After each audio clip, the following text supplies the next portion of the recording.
என்னைய பண்ணி வச்சிருக்க? எதுக்கு அந்த 3 பேரை அரெஸ்ட் பண்ண? யார் மேல கம்ப்ளைண்ட் கொடுத்தது? எப்படி நீயே அரெஸ்ட் பண்ணி ஸ்டேஷன் கொண்டு போலாம்? 3 hours ஸ்டேஷன்ல வச்சு அந்த பசங்களை அடி அடின்னு அடிச்சிருக்க. இப்போ அந்த 3 பேர்ல ஒருத்தனை காணோம். ஸ்டேஷன்ல வச்சு அடிச்சு கொண்டுட்டதா அவனோட ஃபாதர் ப்ரொஃபசர் அருணாச்சலம் கம்ப்ளைண்ட் கொடுத்திருக்காரு. நீ எப்படியாவது அவனை கண்டுபிடிச்சு என் கண்ணு முன்னாடி கொண்டு வந்து நிறுத்துற. Within 24 hours. Otherwise, you will be suspended. Yes, sir.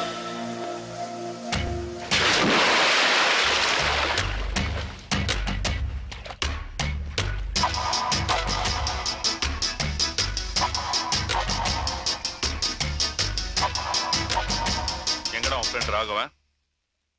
தெரியாது. டேய், இதெல்லாம் என்கிட்ட வேண்டாம். என்னை பத்தி உனக்கு தெரியாது. அப்படியா? அப்ப மரியாதையா கேட்ட சொல்ல மாட்டேன். உன்னை தலைகீழா கட்டி தொங்க விட்டு நைட் பூரா லாடம் கட்டினாதான் நீ வழி கூறுவ. சொல்ற எங்க அவன்? அதான் தலைகீழ தொங்க விட்டு லாடம் கட்டுறேன்னு சொன்னியே, முடிஞ்சா அதை செஞ்சு பார்.